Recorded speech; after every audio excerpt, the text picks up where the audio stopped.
So we spoke to Alex Morgan prior to the publication of the 319-page report of independent investigation to the U.S. Soccer Federation concerning allegations of abusive behavior and sexual misconduct in women's professional soccer.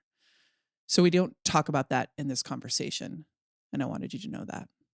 But with each page of that report, I felt ill, enraged, heartbroken, and resolute.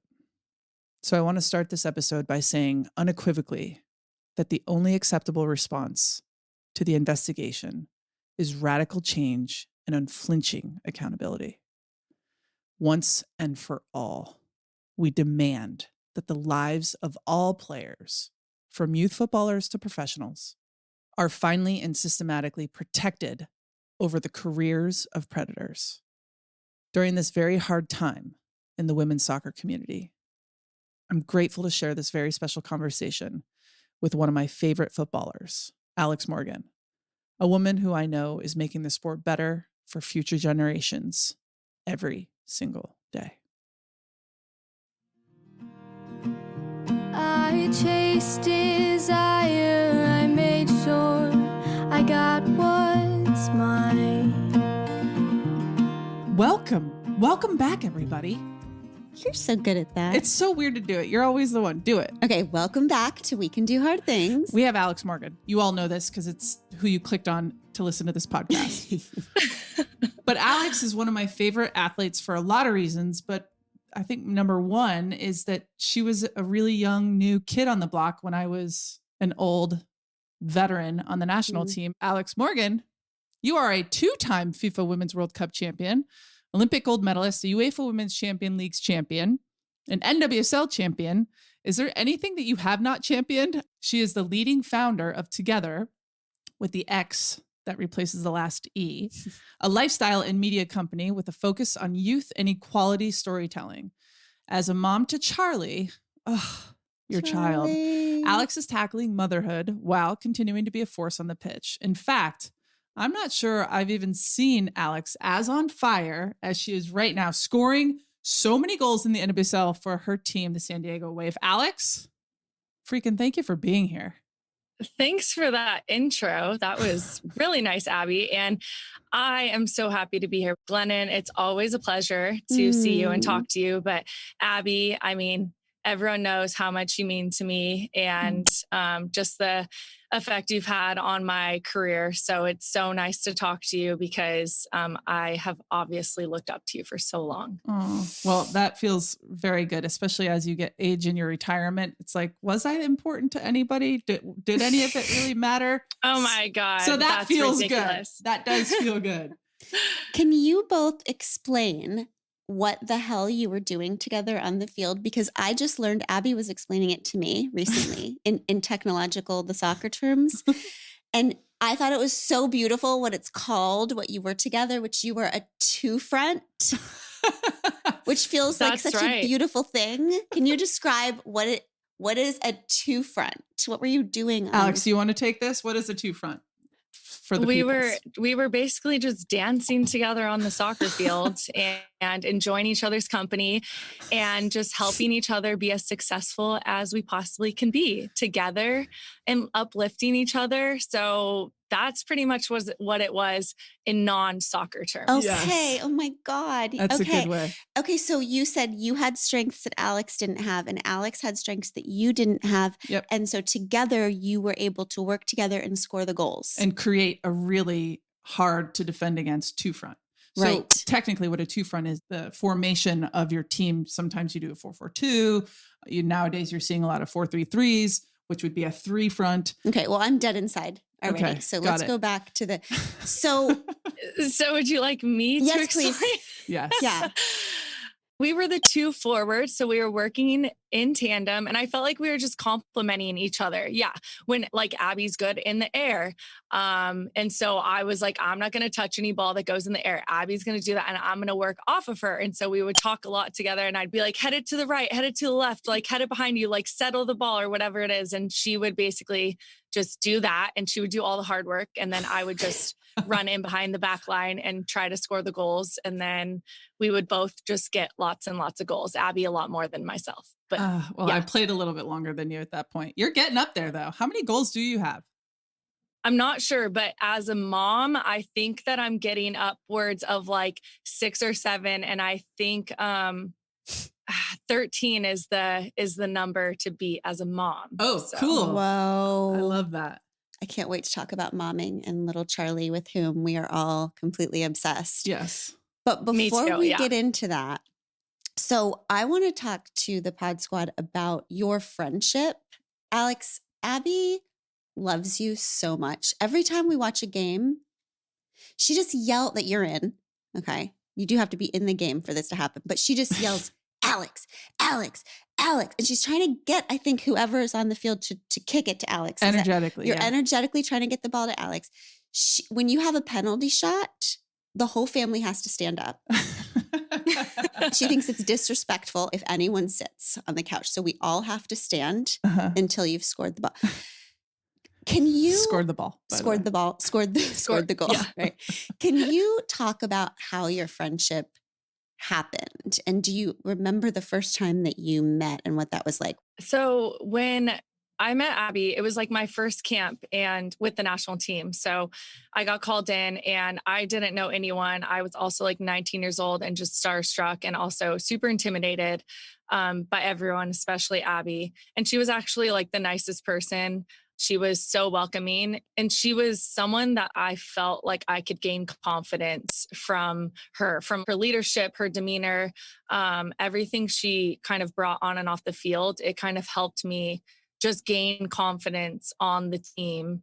Then she started just like saying these things like, you're going to score more goals than I'll ever score. You're going to have way more success than I ever will. You're the next one that everyone's going to look for to score the goals, to be the person to bring everyone a World Cup or an Olympic gold medal. And she just always would like uplift me and give me so much confidence. And in that way, it was just so amazing to have someone so selfless, because when you're playing a team sport, of course, like you want the team first. You have to think about what the team needs over individual needs, but every person has selfish feelings like deep down inside. And personally, we all want ourselves to be as successful as possible. We all want to score goals. We all want to have the glory.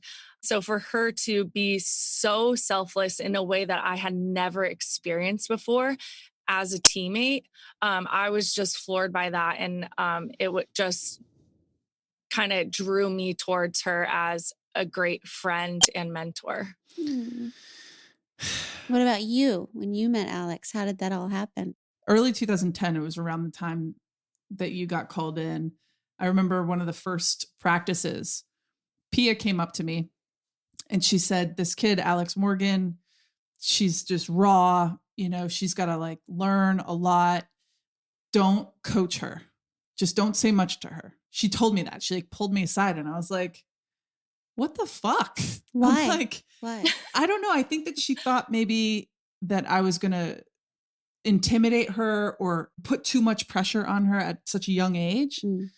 And I couldn't have disagreed more. And I just didn't listen to Pia, because when you're 19 and you come on a team that's already like kind of set up going into the World Cup 2011, it's hard to break into that team, let alone gain the respect of like some of those older players. And so I was noticing a lot of the older players getting a little bit more frustrated with Alex than they should have been.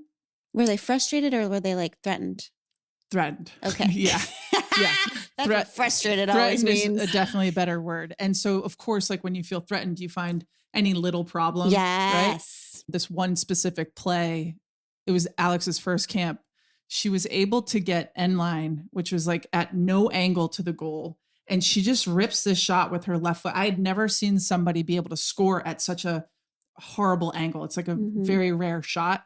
And she scored it because she had this power and this speed. And so from then on, I just kept trying to tell her, like when some of the players would be like, pass, I just kept whispering to Alex, like, shoot. Don't pass. Don't pass. That's be awesome. selfish, and I could see something in her that was very different than any other new kid that ever came on the team.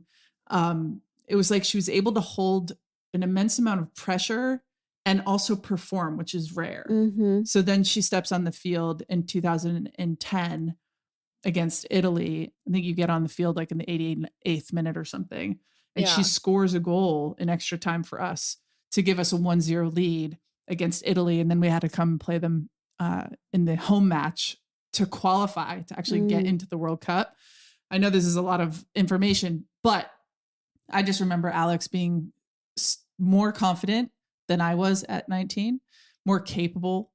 Have you always felt that confidence? Like, what was it like? Our kid is right now going to a brand new school, and she's the only new person. So all I'm thinking right now is, what was it like for you to be a new young star on this team of stars?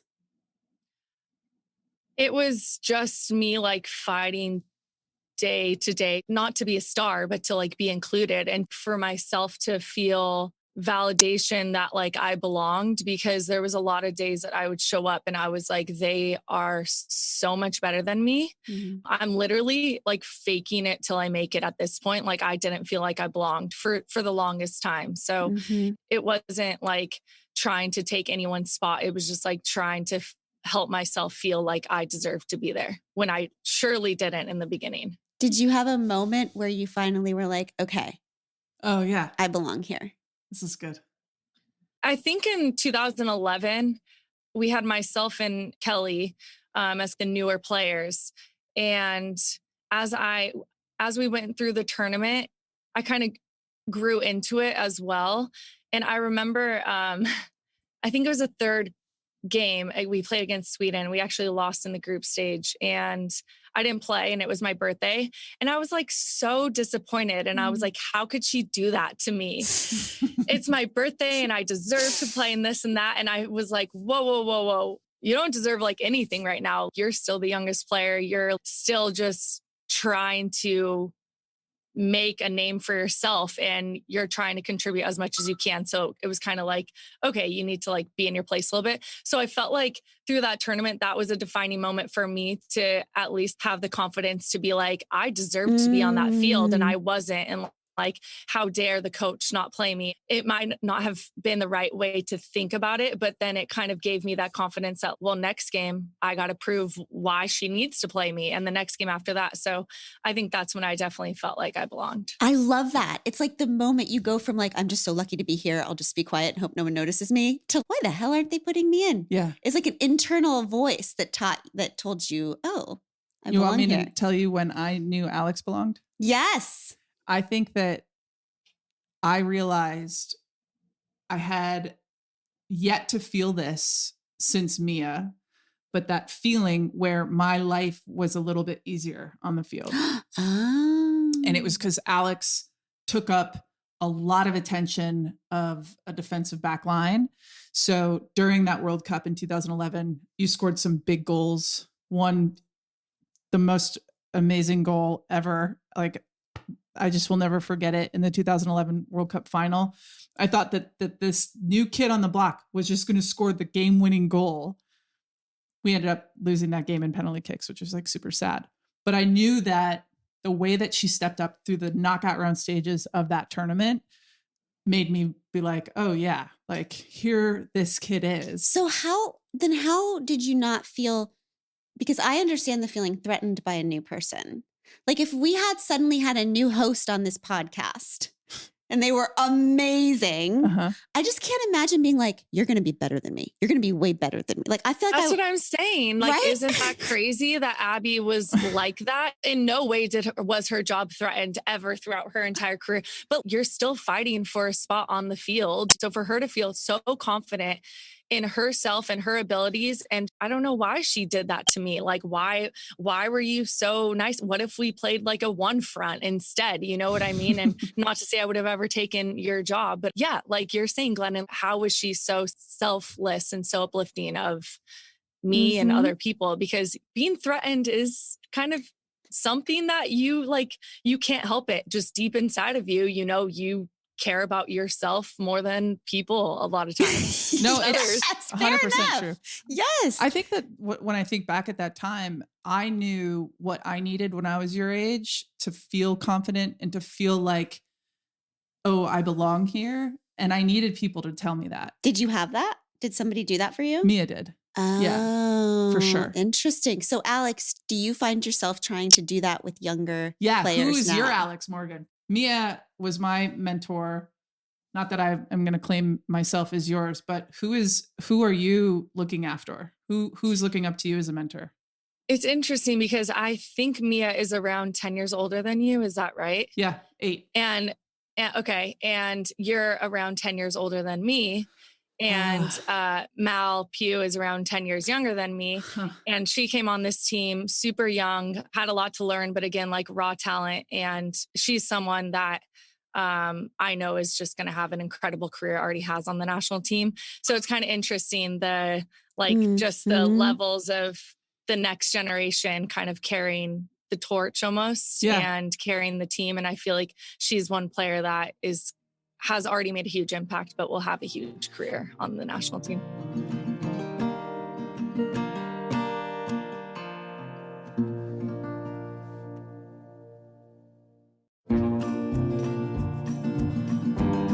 I wonder if Mia would agree with this, but a reason why I was able to give you so much confidence is because I had already developed so much of my own. That it was like I was one of the best. I was scoring a lot of goals, and I just like needed other people to feel what that felt like. And I knew that feeling could kind of give somebody a lift in their own life. And I also knew that it would make us a better team, score more goals, win more championships. Like it's self-serving. But like, you're saying that you had to have a level of security there in was yourself and your own talent to give it away. Yes. Yeah, which is why acting threatened is always a sign of insecurity. That's right. Right? That's right. So do you guys have like a best moment together or any just like moment that stands out, Alex? The one moment that I remember is in 2011, we were crushed by losing in the World Cup final. It was crushing. We deserved to win. And it was honestly the most disappointing, saddest moment of my life up to that point. And then in 2012, we come back and we win the Olympic gold medal in London. And I think you were number 12 because you had to change for the Olympics. So we stand up on the podium in number. Oh, I was next order. to her. Yes. And she was next to me because Abby's 12 and I'm 13. And just kind of holding hands all together, standing up on the podium. I just couldn't believe that we had gold medals around our neck after like such a disappointing year the year before. And I think that was just a moment of like, just like big sister, little sister, kind of like we did it together. Like you did it for me, I did it for you. Yeah. Type of thing. I'm like actually tearing up. I knew you were going to cry during this interview, by the way. And I just remember that moment being so much more special because Alex scored in the final in the 2011 World Cup final against Japan that we lost. I scored an extra time on Alex's cross. Like it was a huge. A cross is a pass, a long one that goes all the way across the field. It was a huge devastation. So for us to come back and win the following year and win gold in London was such a big deal. My favorite moment, actually, obviously winning gold is great, but my favorite moment, a real reason why I think we were able to get into the finals was Alex scored the latest goal I think probably still to this day in the history of Olympic soccer. She scored against Canada. It was like the craziest game. She scored with her head. And I think I remember I ran up to you and I was screaming and I was like, I am in love with you right now. Right. Told me that. Oh yeah. Oh, I remember that. Yeah, that was a good time. We wanted to talk about, and I want you to ask this however you want to ask this, but we were talking about the other night about how you and Alex have never talked about the end of your career and how you were struggling so hard. Yeah. And whether Alex noticed that or how that was for her watching you kind of crumble for a little while. So I've been 100% like open and honest about what was happening at the last couple of years of my career with my addictions and alcohol issues. And, you know, all of you were there to kind of see it up close and personal. And I guess I wonder, how did that feel for you to see this person who had offered you so much confidence and mentored you and helped you along the way, see me in such a horrible, sad place? Um, I never like judged you because I knew that what like good of a person that you were, that you are. So it made me sad because that just hurt me because I just wanted you to be happy. And in the World Cup in 2015 in Canada, you weren't. People only dream of playing in something as big as that one time in their life. It doesn't matter what sport you play or what job you have, but just getting to the top of your job or career in this 4 week period. And it should have been like the best moments of your life, of our career. And I think like it was maybe one of your worst because you were struggling so much. It was just really hard to watch that because it didn't matter like what I said or what anyone said. You had to go through it. It was just really sad to watch. But I felt like all I could do was just be a good friend. And I thought I was at that point. I'm just so happy that you kind of had to hit rock bottom, and in a way that you were able to recover and find Glennon and find yourself, and just get back on the track that like Abby is, because you're just an amazing person and you shed so much like great light on this world. And in that time, like you weren't able to necessarily do that. So it was just incredible the like comeback that you made. But at that time it was hard to watch. Yeah. In the sports world, do you have like what do you do when a teammate is struggling like with mental health stuff? Is there resources? I'm sure there's more Like now. what do you do? Is it like a team meeting? No, it's tough because you need to focus on yourself, especially in a big tournament. But then you also want to make sure that your teammates are, are feeling focused and ready for the games. We do have sports psychologists and we have resources, but it's tough. And we actually saw that. We saw a lot of us, myself included, and some of my teammates struggling with mental health during the 2021 Olympics in Japan because we couldn't even leave our room or her hotel. And we weren't struggling in the way that, Abby might have been, but it was really hard on a lot of us. And none of us really knew how to approach that. And we had our own rooms and we had to kind of stay to those rooms and make sure that we were abiding by protocol. And because of that, we just were so isolated. It just really was not good at all for mental health. I kind of just put that behind me because I got home and I just felt so good to be back with Charlie, who was barely a year old. I couldn't bring her, but everyone individually struggled in that month in Japan. Everyone deals with it differently, but it's not like a team like huddle, like let's rally around Abby and help her feel better. It's tough because sports are isolating sometimes. Yeah. Wow. What do you do for your mental health? What kinds of things make you feel grounded and better? I think that as I've gotten older, I've just gotten better having a more balanced life in general. So I think that that really helps my mental health. Like if soccer were to be taken away from me tomorrow, I would be okay with it. I think a lot of people wouldn't be if their job was taken away from them.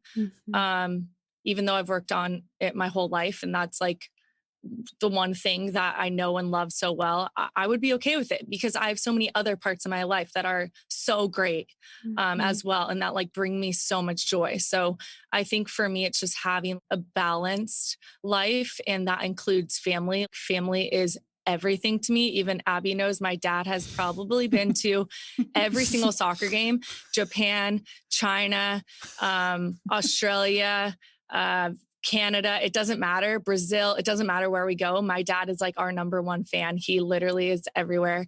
Italy, when I scored that goal that I was talking about, I really, really care for my family and cherish those relationships. And I think that helps me be like pretty even keel and like help my mental health kind of stay a little more level. That's amazing. I have to ask because I have had a complicated relationship with the game, with the love of soccer. It offered me a lot. It gave me a job, identity, all of these things. But I didn't really like love it. The game. The game, like all the way through. And then, I don't know, you get good at something, so you do it. I have to know, do you love playing soccer? Is it something that you could say you love? I love it more when I'm scoring more goals. Truth. But in general, do I love it? I think I do.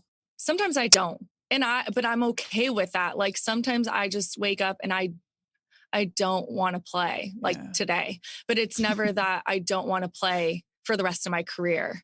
And I think that's okay. And I think I'm at a point now, if I don't want to play like for another year or 2 or 3 years, like I'm okay leaving soccer. And I'm not at that point right now.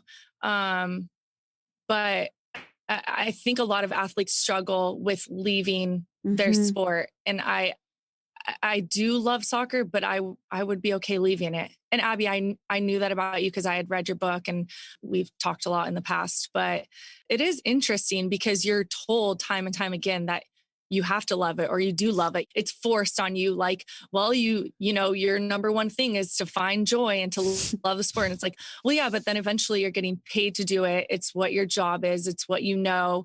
So like, do I love it anymore? Or am I just doing it because it's put in front of me and I'm great. I'm not good at it. I'm great at it, you know? So do I just keep doing it because of that? I think overall I do love it, but not always. Yeah.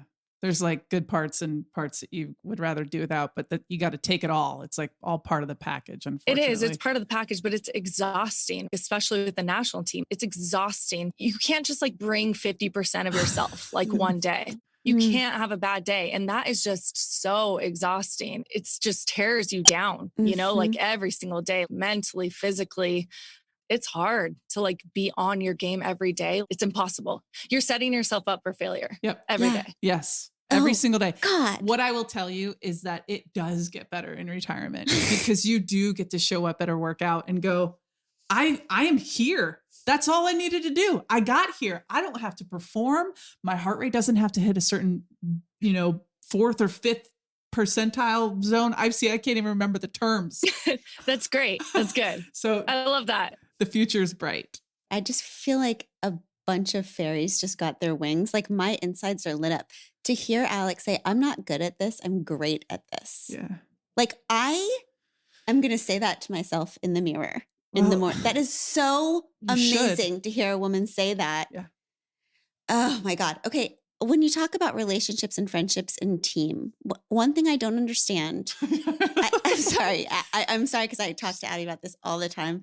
I just love, like, I love the innocence of it. You know, it's beautiful, really. How do you have friends who you are constantly trying to beat at things? A lot of you competing for the same but you job. love each other so much. Like a lot of you love each other so much.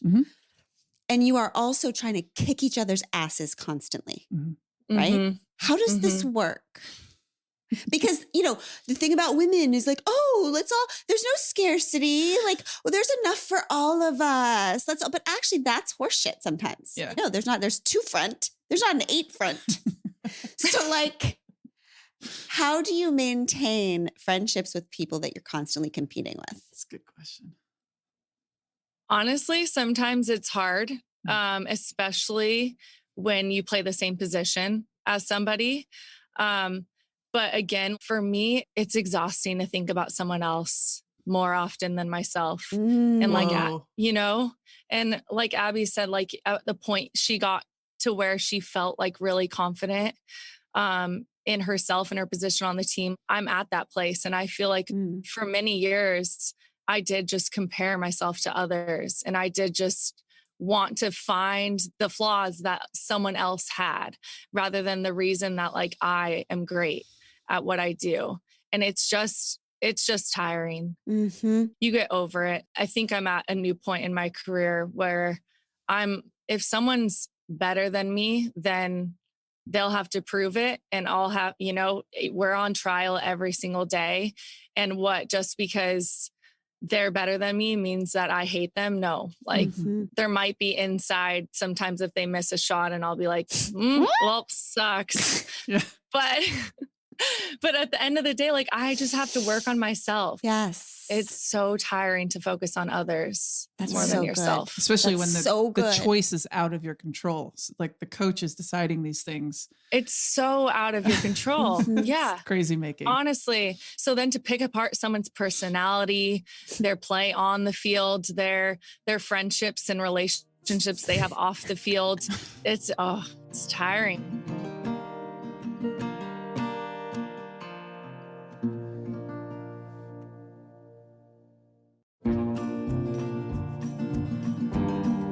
So before we get into the conversation talking about Charlie and Servando and your family, we have to talk about the equal pay settlement that has recently happened. And for those listening who may not know, the women's national team reached settlement with U.S. Soccer Federation for $24 million. What is the agreement? So we settled with U.S. Soccer in court for a settlement of $24 million plus equal pay and equal treatment moving forward. The $24 million is a compromise for the past money that they have failed to pay us equally to the men. It was much greater than that. If you take into account World Cup pay, I think it was around 60 million, I want to say. We compromised and settled on 24. Okay. What worked? Nobody in power is ever like, all right, let's just do the right thing. That just has never, ever happened. What did you all do differently this time that made them say, all right, fine? We've always had a player association, but it's never quite operated anything more than getting a new CBA, collective bargaining agreement, with U.S. Soccer for a little better pay, a little better treatment. So that's what our Players Association has always operated by. We hired an executive director to basically manage our Player Association. We now have a bunch of different sectors of our Player Association and a bunch of different committees that a lot of players are on each committee. I'm part of the CBA committee and also on the legal committee. So we hired lawyers. We have our executive director. We have a publicist in Molly Levinson who absolutely crushed the game and made U.S. Soccer look pretty terrible in the news. And anything that they wanted to say in terms of not wanting to pay us equal kind of were dragged along. I think like that was a big thing, but it was just a long fight. Abby was there when we started the EEOC claim. And then as an extension of that, we filed a lawsuit. And I think just taking that step was just an extension of what Abby and then the previous generation, Mia and them, were all fighting for.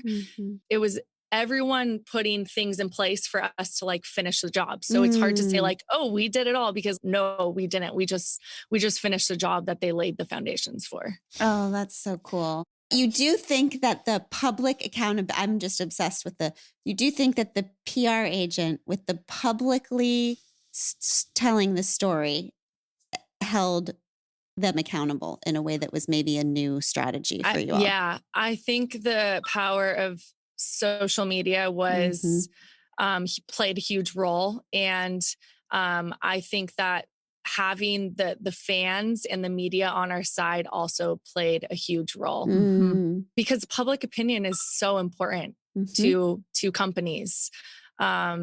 Because, U.S. Soccer is the main governing body of soccer in the US. Every single kid that signs up to play soccer has to pay into this governing body. Every coach that wants to get their license pays into this governing body. So they oversee everything. So public opinion matters to them. For sure.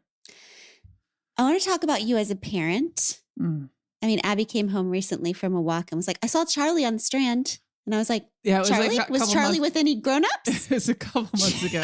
Your dad. Just Charlie. She was actually on your dad's shoulders. She's so mature for her age. Yeah. But, Charlie, how old is she right now? She's a little over 2. Charlie might be in the sports. Maybe. I would imagine. I mean, Servando, your husband, is an athlete? Yeah, he just retired about a year ago. So Wow. How's that going for him? he struggled at first because he loves like the competition aspect of soccer, but he actually is enjoying it now. He took definitely a big break from soccer and now he enjoys playing pickup, as bad of the level as it is in the pickup games here in San Diego. That's amazing. So if Charlie goes into sports, I just want to talk to you about how you'll do it with her, because I am now a convert to the sports. I understand now how important it is, because I've seen our daughter transform as a human being because of sports, not because she's great at sports, but because of what it taught her being on a team and pushing Yeah. herself. And there's so much toxicity in sports. It's scary. And I have seen over and over again friends and people who want their kids to be involved in sports. Yes, yay. They know the power and beauty of it. But there is so much institutional crap. There's coaches who are a nightmare and like don't treat. So that's the toxicity you're talking about, though, not okay. And the parents. And the parents, honestly. And the parents. But Yeah. what would you do if because it seems like there's this thing that's allowed in coaching culture where coaches are allowed to talk to kids a certain way. Coaches are allowed to mistreat kids really in ways that we know developmentally don't work for kids. But everybody's just like, oh, it's coaching. And you can't say It's anything. sports. Yeah. This is it's like sports. culturally accepted. Right. Locker room talk or whatever. Yeah. So it's excused, but actually it shouldn't be because they're children. But parents can't speak up because then their kids get kicked out. Mm-hmm. So like, how would you navigate that? I mean, you've had great coaches and bad coaches. What makes a good coach and what makes a shitty coach? I feel like in general, I hope that it's changing in the way coaches address, especially coaching girls and women. I think the most important thing is the relationship that we have with our children and making sure that that's an honest one where they know we fully support them and that we trust them so that they can tell us if there's anything that's not okay. Because at the end of the day, until you hit, 17, 18 years old, sports needs to be fun first. And if it's not fun, then you either change the sport, you change the team, or you don't play sport. I think I want to have a relationship with Charlie for her to be able to tell me that, the coach isn't treating her well, or she's being taken advantage of, or whatever it is, that she doesn't keep that in. Because at the end of the day, there's going to be coaches that coach the wrong way, either to individuals or to a team. And so I just hope that my relationship with Charlie is one where she's able to express that to me. She feels vulnerable enough to share that information with me. What does a coach do that switches from tough coach to inappropriate coach? Because it also feels like you want Charlie to be able to communicate with you, right? But like kids don't even know sometimes, because how do they know what's tough? What's a tough, good coach that you can trust? And when does that cross over into like emotionally abusive? Also, adults don't know. Exactly. So our kids aren't going to know. Yeah. I would love to get your opinion because I feel like I'm new at this parenting thing. So you've been doing it for a little bit longer than me. I mean, that's what I'm trying to figure out. Honestly, I think we've been really lucky with coaches, with our kids. Yes. I mean, we've been very lucky, but I've been very particular about who's coaching them. Right. That's kind of a privilege being me, Abby Wambach. I can get recommendations from coaches, from people that I love and trust. Right. Not everybody has that privilege. Right? What I would say is that I feel like coaches can get away with things because we call it sports that a teacher would never be able to get away with. That there is a way that some coaches can talk to children that is like not just tough, it's demeaning. It bothers me that there's no collective agreement on how coaches should be able to talk to children. We do have that with teachers, right? Like it just feels like a wild, wild west. Yeah. And that you just have to take it from. Well, in a lot of ways it is. I've never done my coaching license, so I don't know in the manner that like a coach is taught how to emotionally connect with a player, because what maybe works for one person doesn't work for the next. Yep. It's complicated. And I think every person is different. what their motivation tactics need to be might be very different and opposite to the next person. I know for me, I needed kind of somebody to light a fire under my ass. So leadership, I find nowadays, it's a lot more difficult and more complicated, as it should be, as we evolve, as we learn more, as we grow, because every coach has to figure out what each individual person needs Yeah. and to stay within those boundaries of that person. Yeah. What are you trying to teach little Charlie?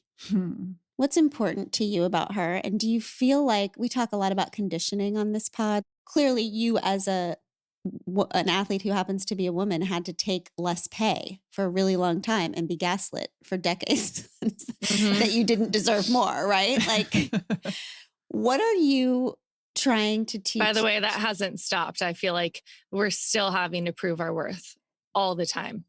We pull in huge numbers, both in the NWSL and with the national team. And still, I feel like we're put on a lesser network or not on TV, maybe a different platform. And we're still having to prove why we're worth being put on TV or why we're worth being put in a certain ad or whatever it might be. So it's not even close to over. No. Such fucking bullshit. So how do you teach Charlie to know her worth? I think confidence is a big thing. For her, it's just doing what she wants. I go back to this when I was younger, when I was 7. I wrote a note to my mom and she stuck it on her wall. And I said, when I grow up, I want to become a professional soccer player.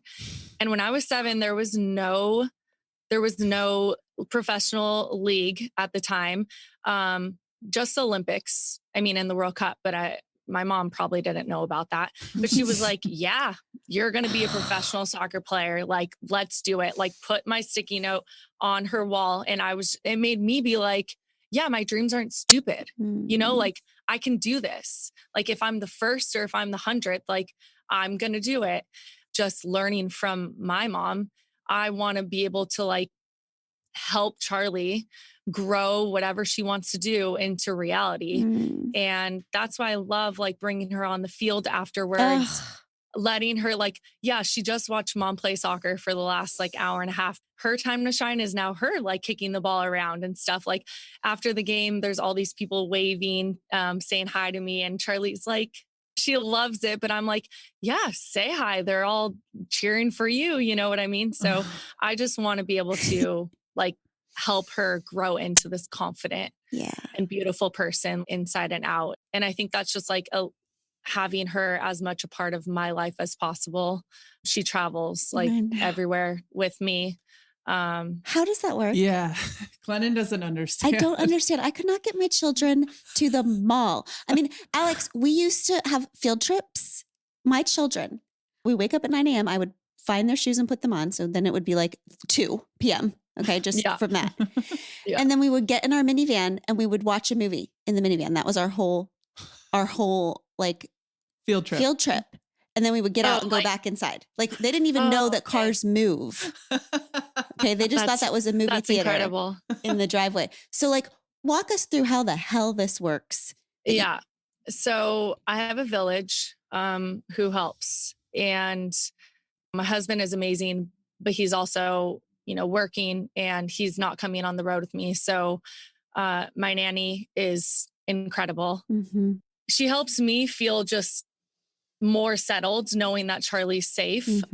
She's with me all the time. And when she needs a break, it's my dad coming on. He came with me to Kansas City a month ago. And before that, when I went to London with Tottenham, as I came back from pregnancy and tried to get back game fit, my mother-in-law actually came with me for 3 months. Oh my God. Wow. As Charlie was 4 months old. And I somehow spontaneously decided during a pandemic to move to England. Why, I don't know, but I thought it was a great decision at the time. But honestly, I have a village and that helps me feel rested for each game. It helps me be able to take on the businesses that I tackle after soccer practice every day.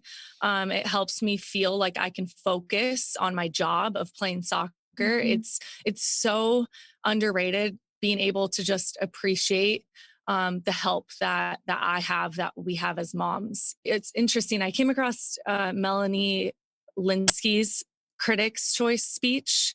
She won an award, and she's an actress, and she thanked her nanny So important. in her speech.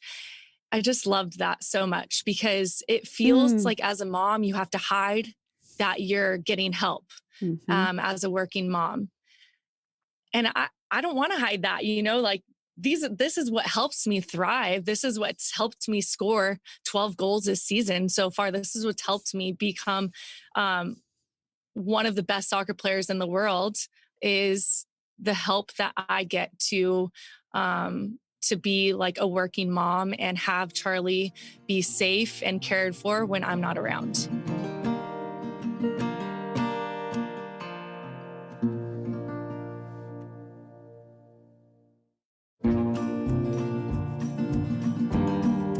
I can imagine the kind of difficulty your confidence the roller coaster your confidence has probably gone on from having baby to coming back. And now you're just scoring goals at an incredible clip. Do you feel as confident as you've ever felt now with a family? You're back at full fitness, playing great soccer, looking forward to the World Cup next summer? I feel very confident, but I also feel like even if I didn't have 12 goals, I would still feel confident and I would still feel great about myself, because I'm just in a place where I'm so happy off of the field. I'm in a very good place. Like, I'm here in San Diego, an hour away max from all of Servano's family, from all of my family. Charlie is able to see her cousins and her aunts and uncles and her grandparents every week.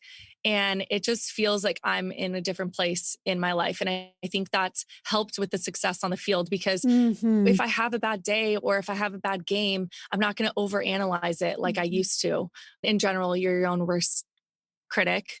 But as athletes, especially, you just dwell on the bad moments, and you could just get so negative. You can just let the negativity just overcome you so easily. And I feel like I've just kind of let that go. It's so interesting. You have such a huge career, and it feels like what you're saying is the more you've bolstered up everything else outside of your career, the more you've been able to shine in your career and be less afraid, right? Because you keep saying, if I lost soccer, I'd be okay, which is not what you normally hear. What would you do? I mean, I know you're already doing a lot of it, but when you say, if I lost soccer tomorrow, I know you and Charlie and Servando and your family would just you love spending time together, but professionally, what would you do? Well, I have my media company together that I would take more of a front seat with, which has been currently more of a back seat because of just prioritizing time in the day and what I can possibly do. But I would love to stay in soccer somehow. I think I would be like a good advisor for US Soccer or even FIFA. I think they need some more females. Even I know that. In those rooms. And I think that I could look men straight in the eye and tell them how it is. Yes, Alex. It's good. So that would be something that I would be willing to do tomorrow if I didn't have soccer, if I didn't have the ball at my foot. Yes. That's called taking one for the team, going into FIFA and looking at these men who don't give a shit about us women. Like literally, that's they're like, just it's worst. like how when Heather O'Reilly was like, I'll take one for the team and I'll be a referee, even though she's not yet. I was like, I feel the same way. I'll take one for the team and I'll get up there and I'll tell them how it really needs to be done. So what would you say right now is the hardest thing for you? What are you working out, trying to figure out what's right now? Either painful or unsettled. I think motherhood in general is very hard. My husband, Servando, would love another kid now, but we do have the World Cup next year. So that's tough, having to navigate motherhood and wanting to expand a family as an athlete. And also, quite frankly, being on birth control and not wanting to be on birth control, but feeling like I have to because I can't get pregnant right now. Yeah. That's hard. because we don't know really what that does to the body. Mm-hmm. There hasn't been enough studies because, oh, surprise, Why? women are kind of an afterthought with that. So I think just the whole thing of balancing motherhood, just the scheduling of me and Servando, and the arguments that's created in in figuring out our schedules. Charlie's sick right now. He can't be home. I can't be home. I can't miss practice. There's a lot of just new challenges, a lot. Mm-hmm.